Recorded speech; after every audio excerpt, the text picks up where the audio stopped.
Hey guys, my name is Sadie and welcome back to my channel, or if it's your first time here, welcome. I'm so glad you're watching this video. So it is that time of year once again where Sephora is doing their savings event. This savings event happens twice a year, once in the winter and then once in the springtime. And during this time, depending on what level beauty insider you are, you can get a certain percentage off in the store. So obviously this is a great time to do some shopping at Sephora since most of these products never really go on sale. While I have been shopping the sale and also watching a lot of recommendation videos of what people are picking up from the sale or what they suggest to pick up, today I'm kind of going the complete opposite route and kind of doing a Sephora anti-haul and talking about products that I don't think that you should pick up from Sephora, and also giving you alternatives to those products that I don't recommend. So these products today from Sephora that I'm not recommending are things that I think are either too overpriced or overhyped for what they are,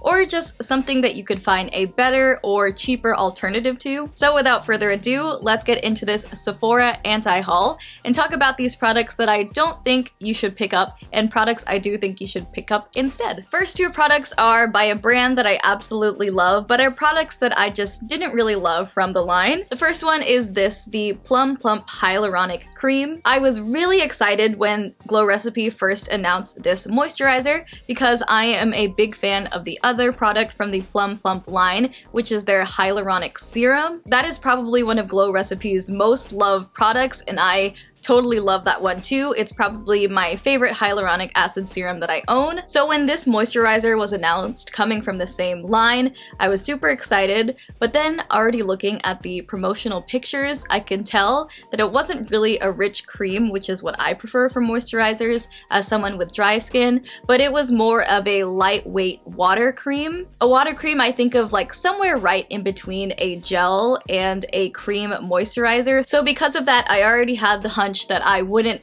love this product for my skin, and it is true, unfortunately. I just don't love this moisturizer for me. I was also really excited because I feel like Glow Recipe doesn't really have a great option of someone with dry skin when it comes to moisturizers. The Banana Souffle moisturizer and also the Watermelon Glow moisturizer I feel like really are geared for people with oily skin, and I don't really think this one is any different, although it does contain that hyaluronic acid, which is going to give you that bump in hydration.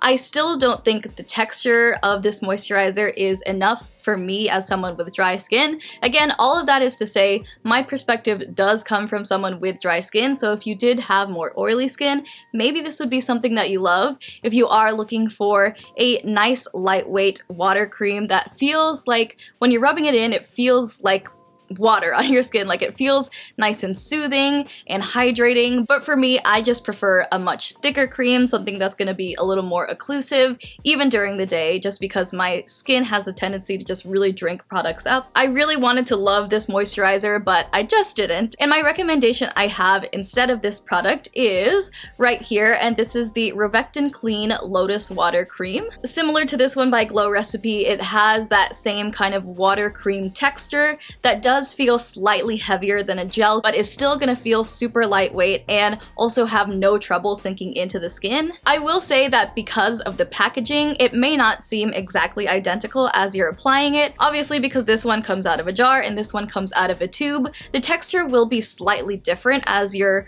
first applying it onto your skin, but as you start to rub it in, I feel like these have very similar feels on the skin. They dry down with the same kind of finish, so one that's not going to leave any sort of sheen on your face, but is going to feel just so lightweight, sink in really well, and leave you nice and hydrated. And even as someone with dry skin, I still really loved this one, and I think if you have oily skin, you would love this one too. So it gives you the same kind of lightweight benefits of this moisturizer, but I feel like just works better for me personally and just gives you slightly more hydration. And I feel like this does just a slightly better job of being a little more occlusive, so it's going to help the rest of your products stay on your skin and kind of help them sink in. And I know this one by Rovectin obviously does not contain the hyaluronic acid that is very prominent in this product, but to be honest, I feel like hyaluronic acid is in so many products these days, whether it be toners or serums or even moisturizers,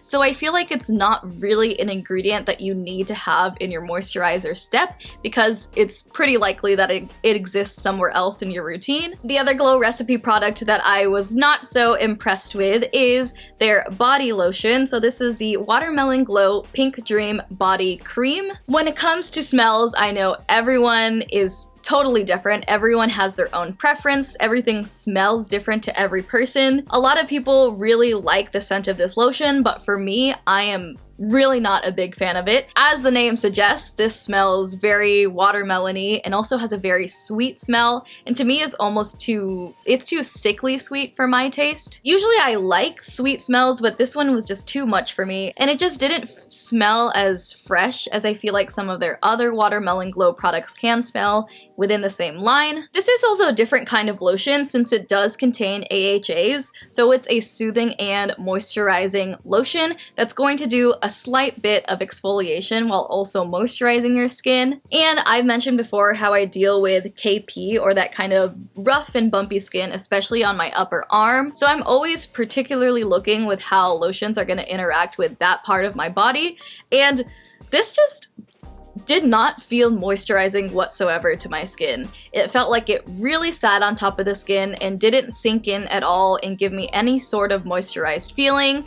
The finish that it left on my skin almost looked drier than before I put it on. For me, it just didn't feel very smooth in application, and as I was rubbing it on, it felt kind of rough, and it felt like I was exfoliating my skin more than I was hydrating it or moisturizing it, which is weird because this is a body lotion. It is a very thick lotion, and I have seen some people complain about how the packaging of it seems mismatched and how this should be in more of a jar or a tub because sometimes it does get stuck in the pump. I'm really not someone who looks for exfoliation in a body lotion. I want a body lotion to be soothing, I want it to be hydrating, I want my skin to look more moisturized and less dry after I use it, and I feel like this gave me kind of the opposite look I wanted. It made me look more dry, it didn't sink in the skin, it just sat on top of the skin. You may love this product, I know a ton of people do, but I personally am not a fan, and the one I would suggest instead is the Body Hero by Glossier. This one by Glossier has a very light orange blossomy kind of smell, and I feel like this smell also does dissipate over time. I feel like this one can really stick around for a while. So I mentioned after using a lotion, I want my skin obviously to look more moisturized and less dry, and this does have an ingredient in it that will make your skin look a little more glistening or a little more glowy, kind of the same finish I think of when I think of the Glow Recipe Niacinamide Dewdrops. It doesn't look glittery in any way, but it just gives you that sort of sheen. So I like that finish when it comes to using this on my body. My skin actually feels softer and moisturized after using this. I definitely don't take as much care of the skin on my body as compared to the skin on my face, so I don't often run out of any body lotion that I might be using. I don't think I ever have used one completely, except for this one right here. This is like the first body lotion that I have ever used the whole thing of, so really love this one and I'm excited to pick up another one. And I know everyone's experience with KP or any sort of rough and dry skin, everyone has a different experience when it comes to that, but with my skin specifically, I felt like it really did help that bumpy texture on my arm, which is just wonderful. Love it. Couldn't ask for more. Next product I don't recommend is again another very popular product, and this is the Glow Screen by Supergoop. Just looking at it, you would think that I've used it a lot, but I really haven't. Supergoop is a very prominent, popular sunscreen brand in Sephora. They are a brand that is all about sunscreen and sun protection, so they have many different options within their line, but I chose the Glow Screen and I picked this one up I think around this time last year. This is a product that definitely leaves your face with a shimmery, glimmery finish.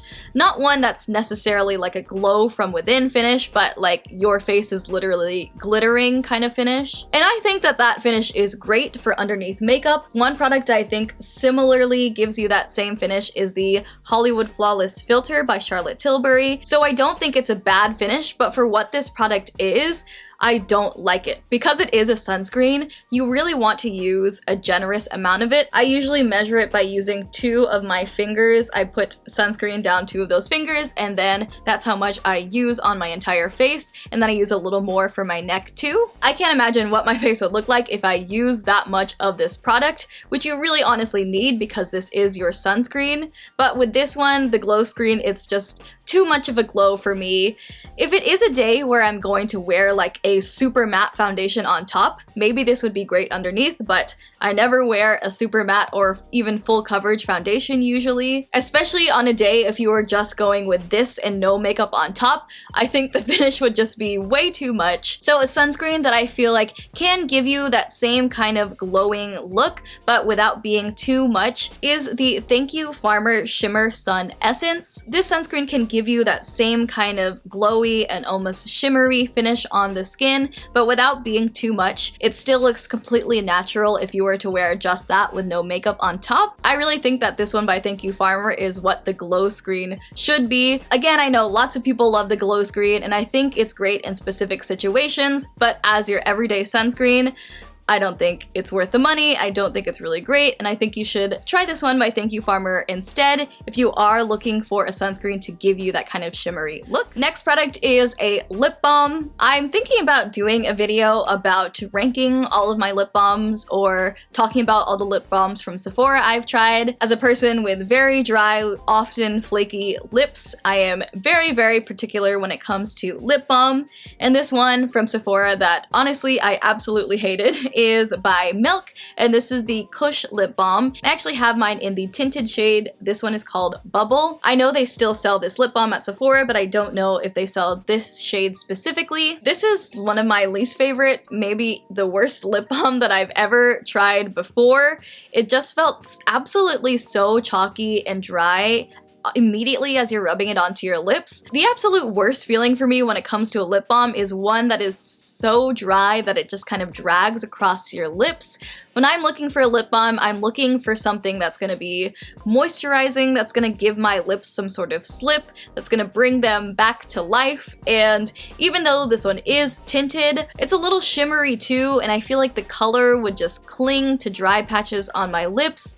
It wasn't at all moisturizing, it wasn't at all hydrating. I hate how it felt, I hate how it looked. I think I've said all I need to say about this one, but one that I would recommend instead of that is this one by Glow Recipe, and it is the Lip Pop. And mine, I don't see a shade name on here, but I think there's like a blueberry and a watermelon one, and this is the watermelon one. This is a 2-in-1 lip balm where it is going to be slightly exfoliating with chemical exfoliants formulated in here, and it also does leave your lips with a little bit of a tint, but is still super hydrating and still super moisturizing and still feels great to apply. Any sort of lip product that clings is really going to show on my lips.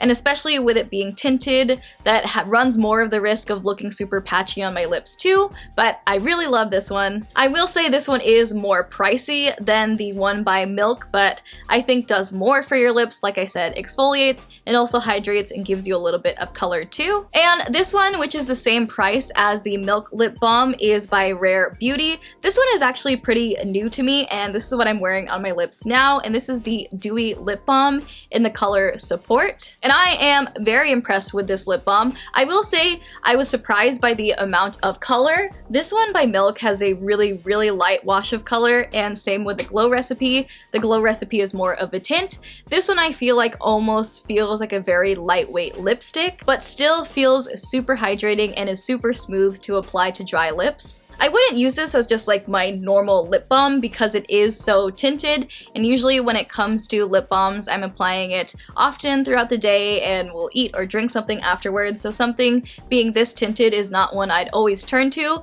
but as someone with dry lips who doesn't really like wearing a lot of lipstick, I think this is a great alternative while still being super hydrating too. Next product is one that I know is very widely loved, and it is the Farmacy Green Clean Cleansing Balm. I understand why this product is very well loved. First of all, it's one of the very few options of cleansing balms that you can buy at Sephora. And it's not a bad product either, especially if you've never used a cleansing balm before. It's like, wow, this product actually takes off all of my makeup, including my waterproof mascara. That's really how I felt using a cleansing balm the first time, because any other normal gel or foam or whatever water cleanser really is not meant to take off makeup, so having this cleansing balm step is so essential. This one by Farmacy is not at all a bad product. It functions how it's supposed to. I just think it's a little overpriced, or you could just find cheaper alternatives that function even better than this one. And when it comes to cleansing balms, one of the complaints people have about them are how it feels after you wash them off. And I did feel with this Farmacy one that I was left with some sort of film left on my skin, which isn't the worst problem to have because you're always going to follow it up with a second step cleanser. But having that problem and the price that it's at, I just don't think it's really worth it. This one that I recommend instead is actually by Physicians Formula. It is the Physicians Formula, the Perfect Matcha 3-in-1 Cleansing Balm. Although the size of this one compared to the Farmacy one is smaller, it is still cheaper when it comes to price per ounce. The experience of these products are very similar, and I just like the Physicians Formula one that much more. It has a nicer scent. And I know Farmacy also does make a scentless version if that's what you prefer, but I love the scent of the Physicians Formula one. The one by Farmacy I think is okay.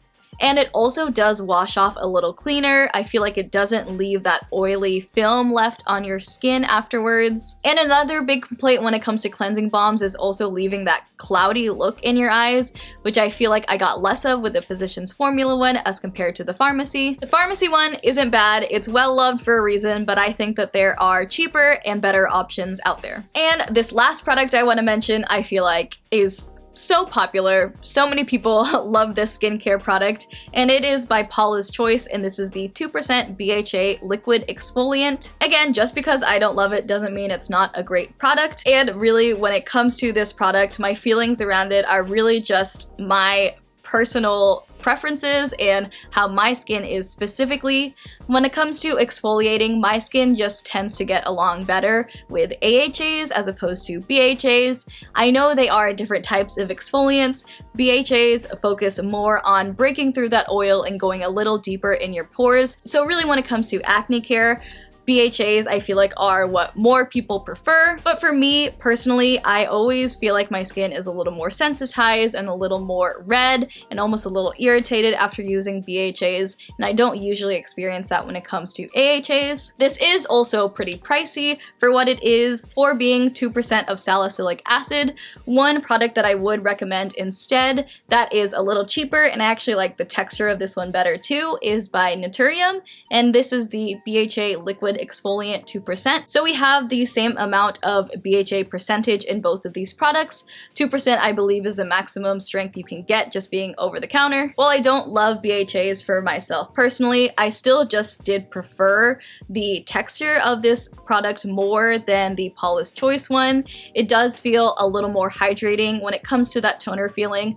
I love that little more denser, kind of thicker than water, slightly more viscosity feeling when it comes to a toner, just because it feels that more hydrating to the skin, and this one definitely had more of that feel as opposed to this one, which just feels super liquidy and super watery. So I again don't think this is a bad product, but that is to say, when it comes to trying out skincare products and trying out specific types of ingredients, it is important to figure out what is best for your skin specifically, because what works for one person is not necessarily going to work for you. So obviously going with a more affordable brand like Naturium as opposed to Paula's Choice can just give your skin that exposure, can just let you do that little bit of experimenting without having to pay too much for it.